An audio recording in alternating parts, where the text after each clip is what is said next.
ఈరోజు మనము శ్రీల ప్రభుపాదుల వారిచే వచించబడినటువంటి శ్రీమద్ భాగవతంలో 4 భగవద్గీతలో భగవద్గీత యథాతథంలో 4వ అధ్యాయము 24వ శ్లోకం నుంచి చర్చిస్తున్నాం. ఈ అధ్యాయం యొక్క శీర్షిక దివ్య జ్ఞానము, ట్రాన్సెండెంటల్ నాలెడ్జ్. ఇక్కడ మనకి కృష్ణ చైతన్యం అంటే ఏమిటో చెప్పబడింది. సర్వం కలో ఇదం బ్రహ్మ. ఇది విష్ణు పురాణంలో చెప్పబడింది. ఏకదేశ స్థిత యజ్ఞేర్ జ్యోత్స్న విస్తారాణి యథా పరాశ బ్రహ్మణా శక్తి తతేదం అఖిలం జగత్. జగత్ అంటే ఈ భౌతిక ప్రపంచం, ప్రకటితమైన ప్రపంచాన్ని జగత్ అన్నారు. ఈ భౌతిక ప్రకృతి కూడాను భగవంతుడైన శ్రీకృష్ణుని యొక్క శక్తి. పరబ్రహ్మ, పరమసత్యము పరబ్రహ్మ అయినటువంటి భగవంతుడైన శ్రీకృష్ణుని శక్తి ఈ ప్రకృతి కూడాను. శ్రీల ప్రభుపాదుల వారు అనేక పర్యాయాలు మనకి ఉదాహరణ ఇస్తారు. సూర్యుడు, సూర్యరశ్మి, సూర్యగోళము. ఆ ఉదాహరణ ద్వారా మనము ఈ భౌతిక ప్రకృతికి సంబంధించిన స్థితిని అర్థం చేసుకోగలుగుతాము. ఆధ్యాత్మిక జగత్తు అంటే ఏమిటి? భగవంతుడు అంటే ఏమిటి? ప్రకృతిని చక్కగా అధ్యయనం చేసినట్టయితే నిజానికి భగవంతుడు అర్థమైపోతారు. దాన్ని ఆరోహణ క్రమము అంటారు. దాన్ని సాంఖ్య శాస్త్రము అని కూడా చెబుతారు. 24 మూలకాలతో ఆ 24 మూలకాల విశ్లేషణతో అధ్యయనం చేసే ప్రయత్నం చేస్తారు. విష్ణు పురాణంలో చెప్పబడినట్టు ఏకదేశ అగ్ని ఒకే ప్రదేశంలో ఉంటుంది. ఏకదేశ స్థితజ్ఞాగ్ని జ్యోత్స్న విస్తారాని యతః. దాని వెలుతురు అన్ని చోట్ల ఒక చిన్న, మన గదిలో ఒక చిన్న చీకటి గదిలో ఒక చిన్న దీపాన్ని వెలిగించామనుకోండి, అది ఒకే చోట ఉంటుంది. కానీ తన వెలుతురిని గదంతా కూడా నింపేస్తుంది.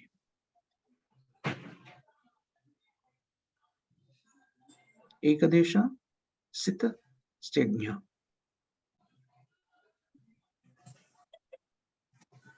అదేవిధంగా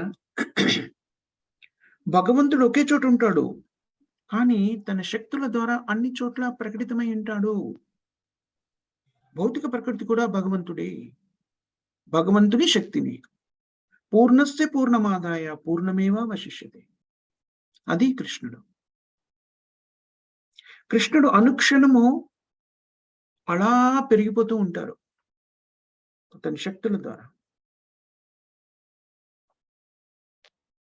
అలా పెరుగుతున్నారు కదా, ఇంకొకటిగా మారిపోయారు కదా.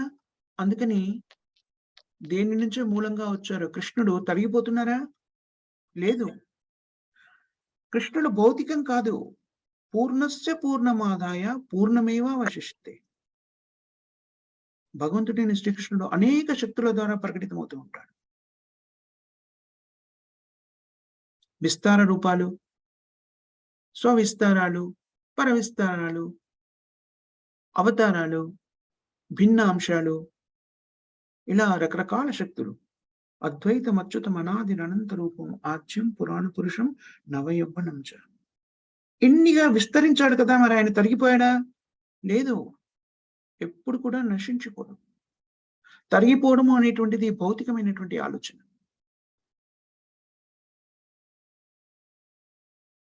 ఎవరైనా అడగొచ్చు, మాయావాదులు అడిగేటువంటి సిద్ధాంతం ఇది ఏమంటారు? అన్ని చోట్ల ప్రకటితమైనప్పుడు భగవంతుడు ఇంకా ఒక చోట ఎక్కడున్నాడు శ్రీకృష్ణుడు అనేటువంటిది నిరాకారవాదుల యొక్క ప్రశ్న. వాళ్ళు ఏమంటారు? ఇప్పుడు చూడండి, ఒక న్యూస్ పేపర్ ఉంది, తీసుకున్నారు, దాన్ని ముక్కలు ముక్కలుగా చించేశారు, చించి దాన్ని పాడేశారు. అప్పుడేమైంది? ఆ న్యూస్ పేపర్, దినపత్రిక పూర్తిగా నశించిపోయింది, ఇంకా ఉండదు. కానీ కృష్ణుడు అలా కాదు. కృష్ణుడు తన శక్తుల ద్వారా జగత్తంతా నిండి ఉన్నారు కాబట్టి అతను నశించిపోయాడు అనేటువంటిది సరైన ఆలోచన కాదు. ప్రకృతి కూడా భగవంతుడే. కానీ భగవంతుని శక్తినే. కానీ తను నశించిపోడు. కానీ వ్యక్తులేమనుకుంటారు, ప్రకృతి కూడా భగవంతుడే కదా! భగవంతుని శక్తే కదా! శక్తిని మర్చిపోయి వాళ్ళేమంటారు, ప్రకృతి కూడా భగవంతుడే. అందుకని ఇలా ప్రకృతిలో ప్రకటితమయ్యాడు కదా! భగవంతుడంటూ మరి ఇంకెక్కడ లేడు అనేటువంటి భావనలో ఉంటారు.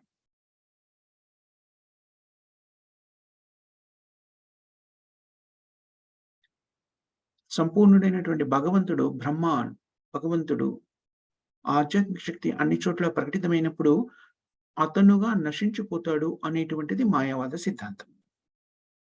కానీ శాస్త్రము దాన్ని అంగీకరించదు. శాస్త్రం ఏం చెబుతుంది?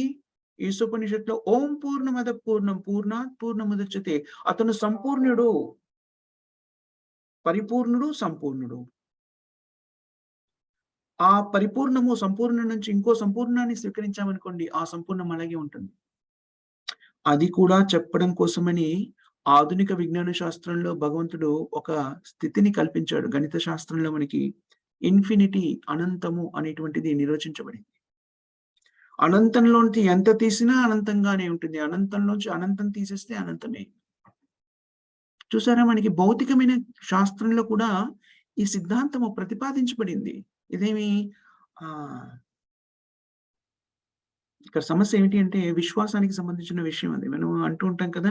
ఎలా విశ్వసించాలి ఇదంతా కూడా నేను ఒక మాతాజీ అడిగారు కదా! మనం చర్చించుకున్నాం. ఇదంతా నిజమని ఎలా నమ్మాలి? చూడండి అనంతం నుంచి అనంతం తీసేస్తే ఇంకా అనంతంగానే ఉంటుంది. Infinity minus infinity is infinity.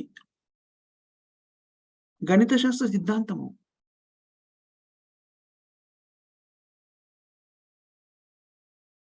ఇక్కడ ఓం పూర్ణమద పూర్ణం పూర్ణాత్ పూర్ణముదచ్యతే పూర్ణస్య పూర్ణమాదాయ పూర్ణమేవ అవశిష్యతే.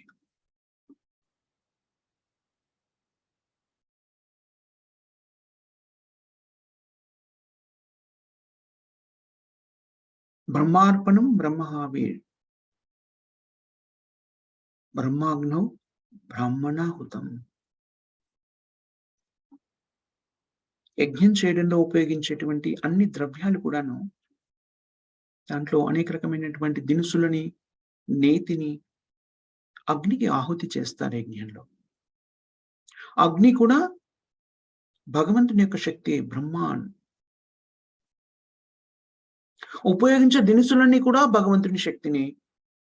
ఎవరైతే యజ్ఞాన్ని నిర్వహిస్తున్నారో ఆ వ్యక్తి కూడా భగవంతుని యొక్క అంశనే. ఆ అంశ రూపముగా ప్రకటితమైన భౌతికమైనటువంటి దేహం కూడా భగవంతుని యొక్క శక్తే. చూడండి అన్నీ కూడా బ్రహ్మాన్, అన్నీ కూడా ఆధ్యాత్మికమైన, అన్నీ కూడా భగవత్ శక్తులే. అంత మాత్రం చేత అన్నీ కూడా ఆధ్యాత్మికమైన భగవత్ శక్తులే అంటున్నాం కాబట్టి, అన్నీ కూడా భగవంతుడే కాదు. దీంట్లో వ్యత్యాసాన్ని మనం గమనించాలి. నిరాకారవాదులకి, వైష్ణవ సిద్ధాంతానికి ఉన్న ముఖ్యమైన తేడా అదే. అన్నీ కూడా భగవత్ శక్తులే అంటున్నారు కదా! అందుకని అదే భగవంతుడు. నువ్వు భగవంతుడు, నేను భగవంతుడు, అన్నీ కాదు. భగవత్ శక్తులు భగవంతునికి సంబంధించినవి కానీ, ఆ శక్తులన్నీ భగవంతుడు కాదు. చూడండి జాగ్రత్తగా గమనించాలి. జీవాత్మ భగవంతుని యొక్క అంశ, కానీ జీవాత్మ భగవంతుడు కాదు. ప్రకృతి భగవంతుని యొక్క శక్తి, కానీ ప్రకృతే భగవంతుడు కాదు. ఇది చైతన్య మహాప్రభు యొక్క సిద్ధాంతము. అచింత్య భేద అభేద తత్వం.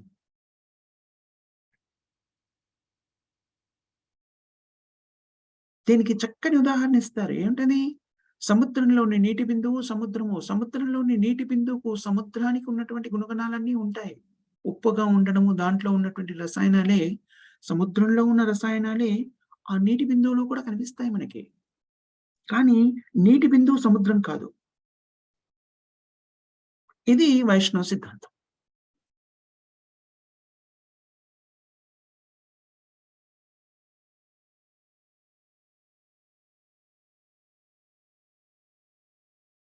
చూడండి ఈ నీటి బిందువుకు సంబంధించిన ఉదాహరణని మనం జాగ్రత్తగా పరీక్షించి చూసినట్టయితే మాయావాద సిద్ధాంతులు ఏమంటారు? ఆ సముద్రం నుంచి నీటి బిందువుని తీసేస్తే వ్యక్తీకృతమైంది. మళ్ళీ ఆ నీటి బిందువుని సముద్రంలో కలిపితే అంతా కలిసిపోతుంది.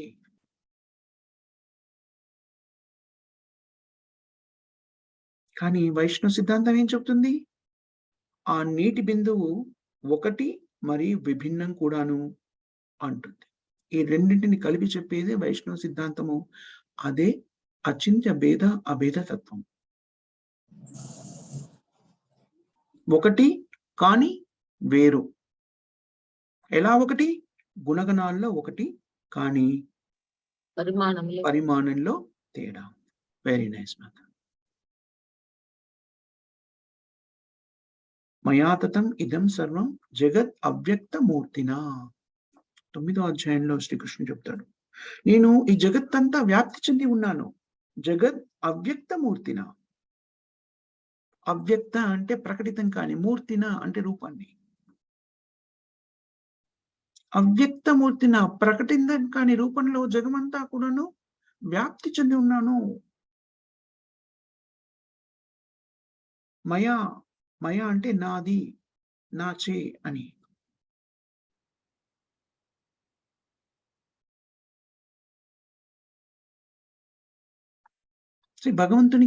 భగవంతుడైన శ్రీకృష్ణుడికి జీవాత్మకి ఉన్న తేడా అదే. మీరు మీ ఇంట్లో ఉన్నారనుకోండి, బయట లేరు. ఆఫీస్‌లో ఉన్నారనుకోండి, ఇంట్లో లేరు. కానీ కృష్ణుడు 2 చోట్ల ఏకకాలంలో ఉండగలడు.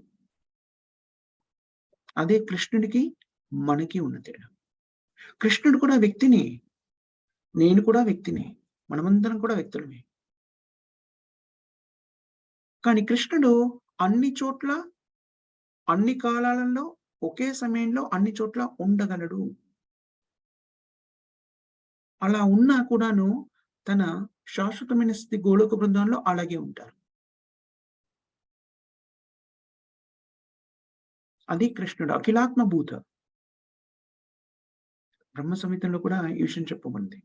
గోలోకనామి నిజదామిని విహితాశ్చయేన గోవిందమాది పురుషం తమహం భజామి. భగవద్గీతలో కూడా చెప్పారు. ఈశ్వర సర్వభూతానాం హృదయేషర్జున తిష్టతి.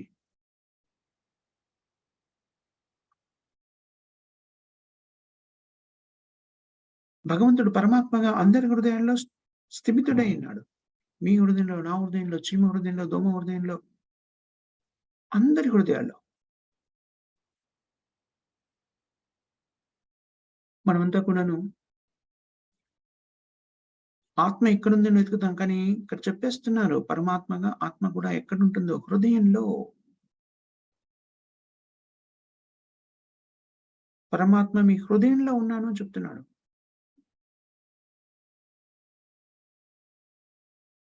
మనము చూడండి, గుండె ఎంత కాలమైతే కొట్టుకుంటుందో మనము జీవించి ఉన్నాము అని తెలుసుకోగలుగుతాం. ఎప్పుడైతే గుండె కొట్టుకోవడం ఆగిపోతుందో ఏమంటారు? సంపూర్ణంగా నశించిపోయింది అని చెప్పబడుతుంది. ఈశ్వర సర్వభూతానాం ఉద్దేశే అర్జున తిష్టతి. ఇప్పుడు మనం గమనించాలి, ఆత్మ ఎక్కడ ఉంది? పరమాత్మ ఎక్కడ ఉంది? 2 కూడా హృదయంలోనే ఉన్నాయి.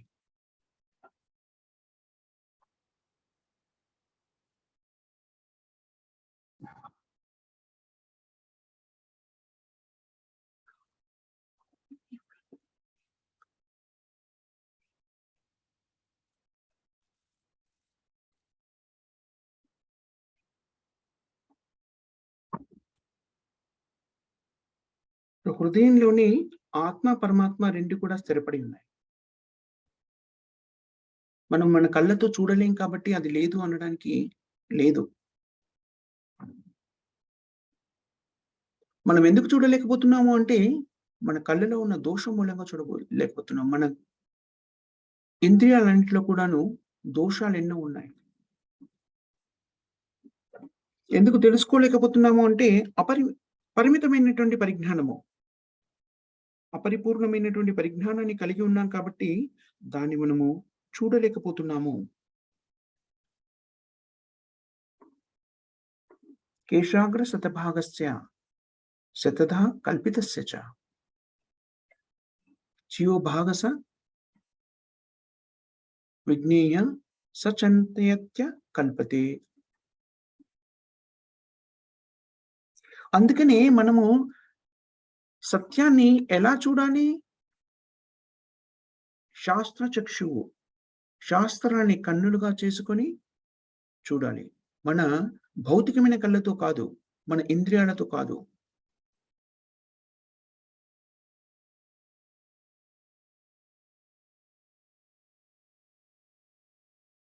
చూడండి, ఆధ్యాత్మికమైనటువంటి పరిజ్ఞానాన్ని మనము భౌతికమైన స్థితులతో పరీక్షించి చూడలేము. ఆత్మ ఉందా లేదా అనేటువంటి దాన్ని లాబొరేటరీలోకి తీసుకొచ్చి దాన్ని చూడలేము. చాలా మంది చాలా పరీక్షలు చేశారు. ఉనికిని గ్రహించగలుగుతాము. కానీ దాన్ని చూడలేము. చూసే శక్తి మనకు లేదు. ఎలా చూడాలి ఆత్మని? శాస్త్రయోనిత్వాత్. వేదాంత సూత్రం ఏం చెప్తుంది? శాస్త్రాల ద్వారా దాన్ని నేర్చుకోవాలి అని చెప్తుంది. ఇక్కడ కృష్ణుడు ఏమని చెప్తున్నాడు? అన్నింటిని కూడాను ఆధ్యాత్మికము చేయవచ్చును అని చెప్తున్నాడు. సర్వం కలో ఇదం బ్రహ్మ.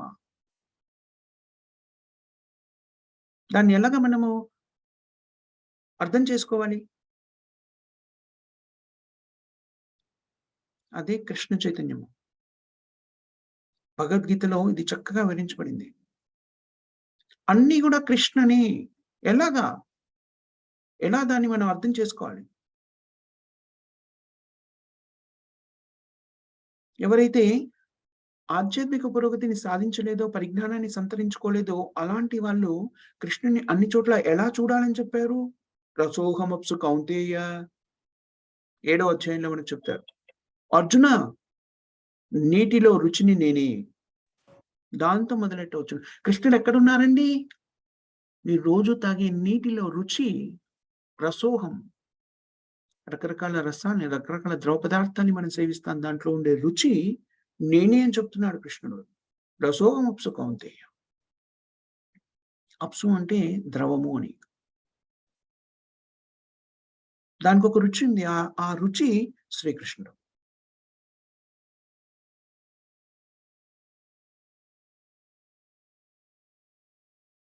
ఈ రుచిని ఏదైతే మనం ఆస్వాదిస్తున్నామో అది శ్రీకృష్ణుడు. అక్కడి నుంచి కృష్ణ చైతన్యం ఆరంభమవుతుంది. ఇది పెద్ద కష్టమైన విషయం కాదు. అందరూ కూడా చూడొచ్చు. నేను కృష్ణుడు ఎక్కడున్నాడో మనకు తెలీదండి. ఎలా చూడగలను? చూడొచ్చును. అనుక్షణం మనం పొందేటువంటి అనేక స్థితుల నుంచి చూడొచ్చు. ప్రతిరోజు ప్రతి వాళ్ళు కూడా ప్రపంచవ్యాప్తంగా ధనికుల, పేదవాళ్ళ, వీర, తేడా లేకుండా అందరూ కూడాను ద్రవాన్ని స్వీకరిస్తారు. దాంట్లో కృష్ణుడిని చూడవచ్చు.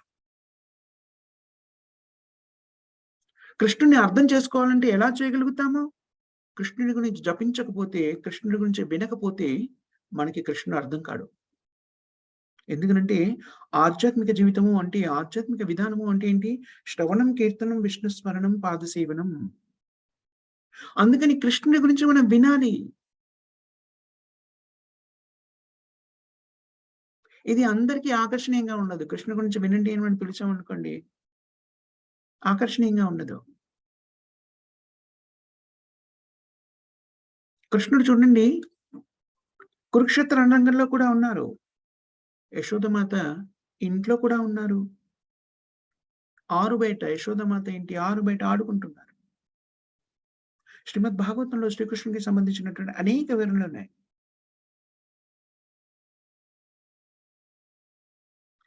అందుకని పరిజ్ఞానం లేని వాళ్ళు, నిజంగా చెప్పాలి అంటే తెలివి లేని వాళ్ళు అని చెప్పారు శాస్త్రంలో. ఎలాంటి మొహమాటాలు లేకుండా తెలివిహీనులు, బుద్ధిహీనులు, పరిజ్ఞానం లేని వాళ్ళు పరబ్రహ్మాన్, పరమసత్యమైనటువంటి భగవంతుడైన శ్రీకృష్ణుని అర్థం చేసుకోలేరు. ఎందుకు? అదేమిటి పరమసత్యమా? పరమసత్యము ఒకరి ఇంటి ఆవరణలో, పెరట్లో ఏం చేస్తున్నాడు? పాకులాడుతున్నాడు, అంబాడుతున్నాడు. యశోదమాత ఇంటి ఆవరణలో శ్రీకృష్ణుడు అంబాడుతున్నాడు. పరమసత్యం అలా అంబాడుతుందా? అదెలా సాధ్యమవుతుంది? పరిజ్ఞానం లేని వ్యక్తులు దాన్ని అర్థం చేసుకోలేరు. అందుకని దశమ స్కందంలో శ్రీకృష్ణుడి యొక్క దివ్యమైన లీలలు ప్రకటితం చేయబడ్డాయి శ్రీమద్ భాగవతంలో. కృష్ణుడు ఎవరు అనేది అర్థం చేసుకోకుండా మనం భక్తియుక్త సేవలో నియుక్తులం కాలేము. మామూలు భౌతిక జీవన విధానంలో కూరుకుపోయినటువంటి వ్యక్తులు దీన్ని స్వీకరించలేరు. కానీ భక్తులు ఎవరైతే భక్తియుక్త సేవలో నియుక్తులైతారో వాళ్ళకి కృష్ణ అర్థమైపోతారు. యోమై భక్తాః ప్రణశ్యతి. వేదేశ్చ దుర్లభం అదుర్లభం ఆత్మభక్తో. కృష్ణుడు కురుక్షేత్ర రంగంలో యుద్ధం చేస్తున్నా, లేకపోతే యశోదమాత ఇంటి ఆవరణలో ఒక చిన్న బాలకుడిగా పాకులాడుతున్నా, పరబ్రహ్మని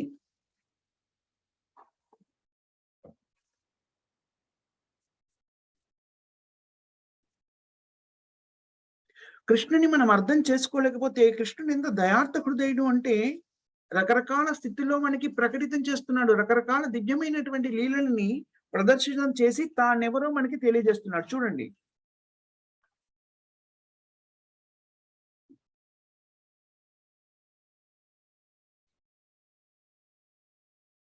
శ్రీకృష్ణుడు ఎంత కరుణా హృదయుడు అంటే చూడండి, మనం ఆధ్యాత్మిక జగత్తులో ఉన్న కృష్ణుని అర్థం చేసుకోలేని కారణంగా భౌతిక ప్రపంచంలో ప్రకటితమయ్యి రకరకాలైనటువంటి దివ్యలీలని ప్రదర్శితం చేసి దాని ద్వారా మనము కృష్ణుడి వైపు ఆకర్షితులమయ్యేలాగా చేస్తున్నారు. ఎంతటి కృప చూడండి. ఎన్నో రకమైన దివ్యలీలని ప్రకటితం చేసి ఇంకా ఏం చేశారు? అవన్నీ అందరూ చూడలేరు కదా! అందుకని ఆ లీలల గురించి వింటే చాలు తాను ప్రకటితమైపోతాడు. కృష్ణుడి యొక్క లీలలకి, కృష్ణుడికి తేడా లేదు. మనం ఎప్పుడైతే భగవద్గీత, భాగవతాన్ని అధ్యయనం చేస్తున్నామో, చర్చిస్తున్నామో, నిజానికి మనము కృష్ణుడితో సంపర్కాన్ని ఏర్పరచుకుంటున్నాము. ఎప్పుడైతే మనం హరే కృష్ణ మహామంత్రాన్ని జపిస్తున్నామో, మనము కృష్ణుడితో సంపర్కాన్ని ఏర్పరచుకుంటున్నాము, సాంగత్యాన్ని పొందుతున్నాము.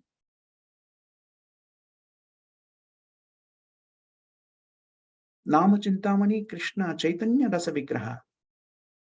ఇవన్నీ కూడా శాస్త్రాల్లో ఇవ్వబడినటువంటి వాక్యాలు. భగవంతుడైన కృష్ణుడి నామానికి చింతామణి. కృష్ణుడి నామాన్ని ఏమని చెప్పారు? చింతామణి. ఆధ్యాత్మికమైనది, భౌతికమైనది కాదు.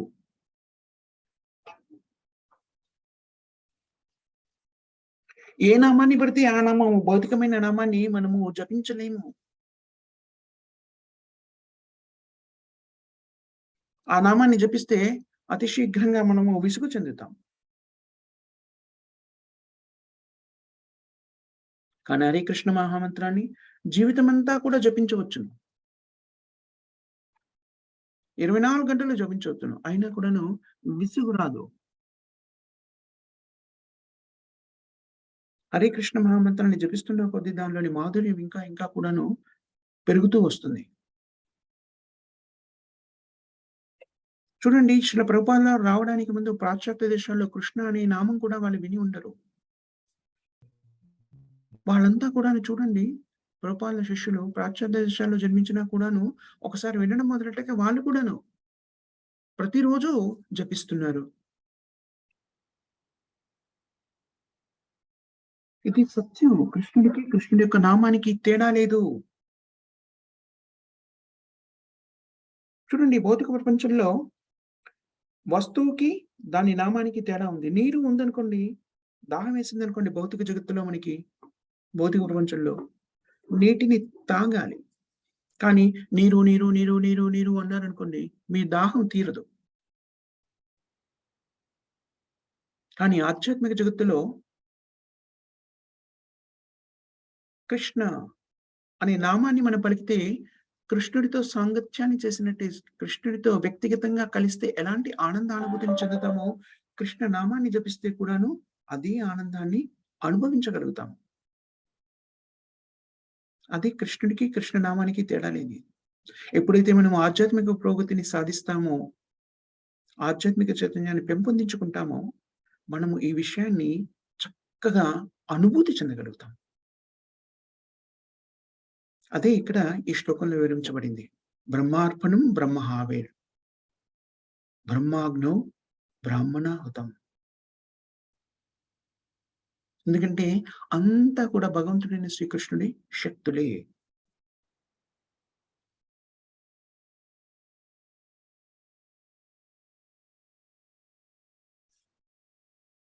చూడండి, అగ్ని మరియు వేడి 2 విడదీయరానటువంటివి కదా! ఎక్కడైతే అగ్ని ఉంటుందో అక్కడే వేడి కూడా ఉంటుంది. అగ్నిలో 3 ముఖ్యంగా ఉంటాయి. ఏంటది? అగ్నిలో పొగ ఉంటుంది, వేడి ఉంటుంది, అగ్ని ఉంటుంది. ఒకదానికొకటి సంబంధం ఉంది. అదే విధంగా మనం చేసే ప్రతి పనిని కూడాను కృష్ణ చైతన్యం చేయవచ్చును. శ్రీల ప్రభుపాదులు అదే చెప్తారు. అదే కృష్ణ చైతన్యము అంటేను. అన్నిటి కూడాను కృష్ణుని కేంద్ర బిందువుగా చేసి మన కార్యక్రమాన్ని నిర్వర్తించును. నిర్బంధే కృష్ణ సంబంధే యుక్తం వైరాగ్యం ఉచ్యతే. ఇది అత్యంత ఉన్నతమైనటువంటి స్థితి. ఆధ్యాత్మిక పురోగతి అంటే ఇది. నిర్బంధే కృష్ణ సంబంధే యుక్తం వైరాగ్యం ఉచ్యతే. చేసే ప్రతి పనిని కూడాను కృష్ణునికి సమర్పిస్తూ కృష్ణ చైతన్యంలో చేయాలి.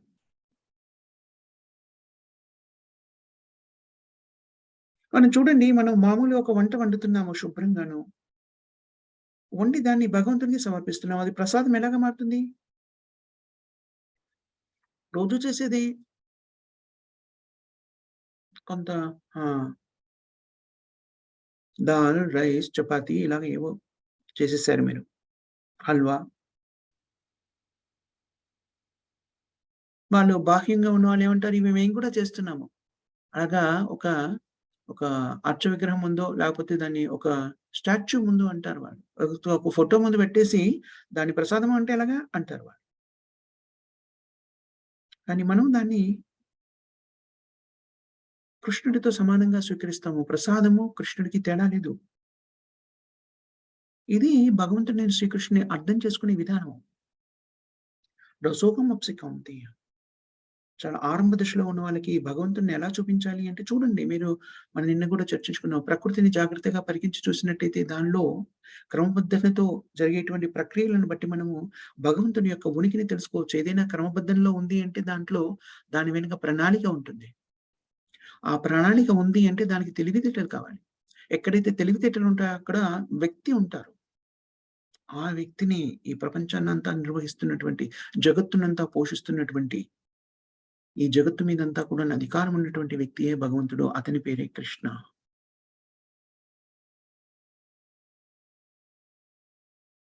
అలాగా అన్ని చోట్ల కూడా భగవంతుడిని చూస్తూ "రసోహమప్సు కౌంతేయ" అని చెప్పారు కదా భగవంతుడే స్వయంగాను.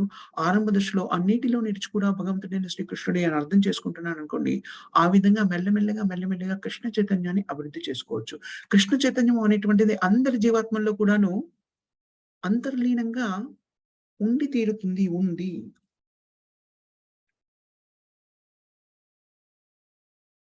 కృష్ణ చైతన్యము ఆధ్యాత్మికమైనది, భౌతికమైనది కాదు.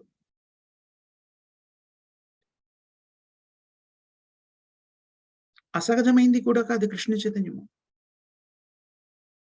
ఏం చేయాలి మనము? మనం భక్తియుక్త సేవలో నియుక్తమవ్వడం ద్వారా, ఒక ప్రత్యేక పద్ధతి ద్వారా నిగూఢీకృతమైనటువంటి కృష్ణ చైతన్యం అందరి హృదయాల్లో భగవత్ ప్రేమ దాగి ఉంది. దాన్ని బహిర్గతం చేస్తున్నాం మనం. ఇది మనకేదో అసలు మనకు సంబంధమే లేని విషయము, ఎక్కడినుంచో దేనికో సంబంధించింది కాదు.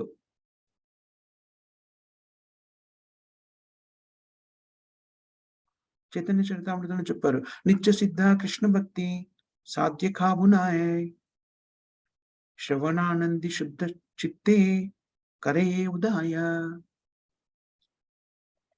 సాధ్య అంటే అభ్యసించడం.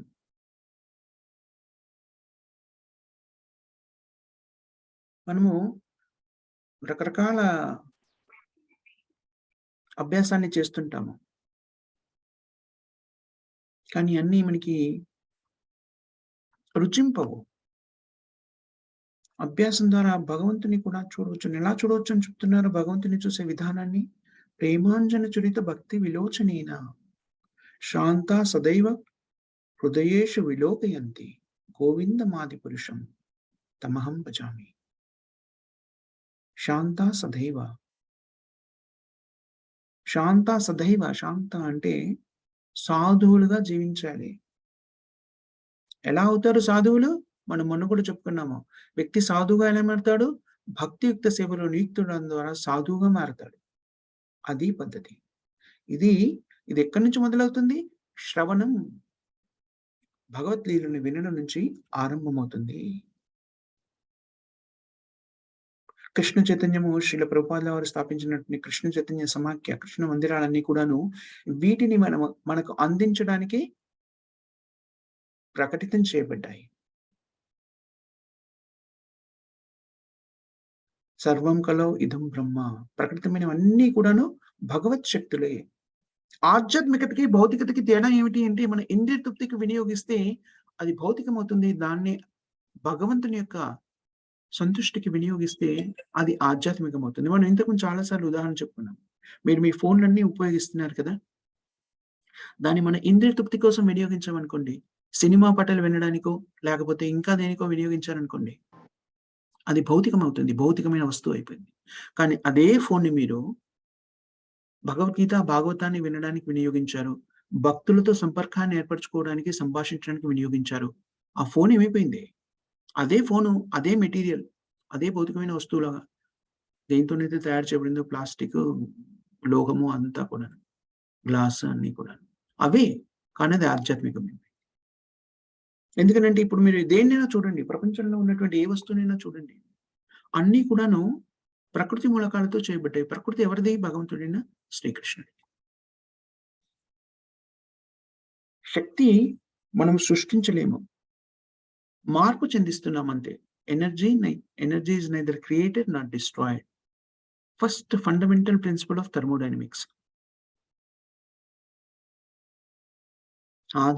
ఆధునిక విజ్ఞానం కూడా అంగీకరిస్తున్న విషయం. శక్తిని మనం సృష్టించలేము. రూపాంతరం చెందిస్తాం. శక్తి అంతా కూడా భగవంతుడిది. అందుకని దీంట్లో ఈ శ్లోకంలో ఏం చెప్తున్నారు? భగవంతుడు అన్ని చోట్ల వ్యాప్తి చెంది ఉన్నారు. కానీ భగవంతుడు స్వయంగా తన స్థితిలో కూడా ఉన్నారు. అన్ని చోట్ల వ్యాప్తి చెంది ఉన్నారు కాబట్టి అతనింక నశించిపోయాడు అని కాదు, తరిగిపోయాడు అని కాదు. ఇది భౌతికం కాదు, ఆధ్యాత్మికమైంది. బ్రహ్మార్పణం బ్రహ్మావిర్భుః. బ్రహ్మాన్ కృష్ణుడు పరబ్రహ్మ. పరబ్రహ్మ, పరంధామ, పవిత్రం, పరమం భవాన్. 10వ అధ్యాయంలో కృష్ణుడు చెప్తాడు. ఆహ్, అర్జునుడు భగవంతుడైన శ్రీకృష్ణుని గురించి వర్ణిస్తూ చెప్తారు. అర్జునుడు స్వయంగా శ్రీకృష్ణుని ఈ విధంగా అంగీకరిస్తారు. కృష్ణుని నుంచి అర్జునుడు వ్యక్తిగతంగా, ప్రత్యక్షంగా భగవద్గీతని విన్నారు. కృష్ణుని అనుభూతి చెందారు. ఆ అనుభూతి చెందినప్పుడు ఆయన మనకందించినటువంటిది పరబ్రహ్మ, పరంధామ, పవిత్రం, పరమం భవాన్ అని చెప్తాడు అర్జునుడు.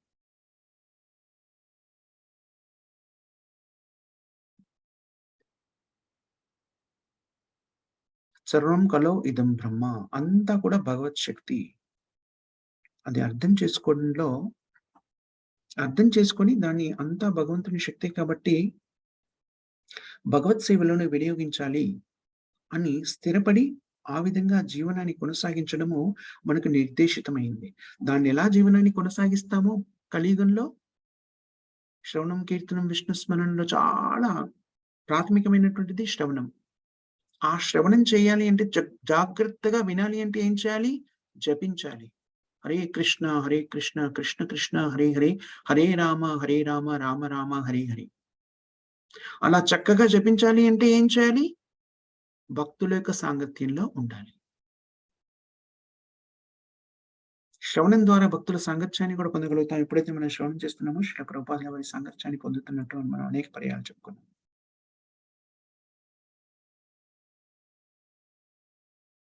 సో, కృష్ణుడిని అర్థం చేసుకోవాలి అంటే కష్టం కాదు. కావాల్సిందేమిటి? నమ్రత కావాలి. ఆ నమ్రత అనేది లేదు అనుకోండి, అసాధ్యం కృష్ణుడిని అర్థం చేసుకోవడం. నమ్రతతో ఉన్నప్పుడు ఏం జరుగుతుంది మనకి? కృప లభిస్తుంది. కృప లభించినప్పుడు మనము భక్తియుక్త సేవలో నియుక్తులమవుతామో. ఎప్పుడైతే భక్తియుక్త సేవలో నియుక్తులమవుతామో, అప్పుడు మనకి భగవంతుడు అవగతమవుతారు. తృణాదపి సునిచేన తరోరపి సహిష్ణునా అమానేన మానదేన కీర్తనీయ సదా.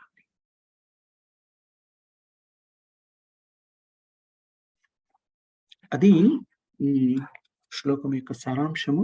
ఇక్కడ మనము అభిజ్ఞాన మాతాజీ ప్రభుజీస్ ఎవరికైనా 1, 2 క్వెషన్స్ ఏమైనా ఉంటే క్విక్‌గా స్వీకరిద్దాము. లేకపోతే దీని తర్వాత మనము జపయజ్ఞంలో నిమగ్నం అవుదాం. ఎవరికైనా ఏమైనా క్వెషన్స్ గాని, కామెంట్స్ గాని ఉన్నాయా మాతాజీ ప్రభుజీ?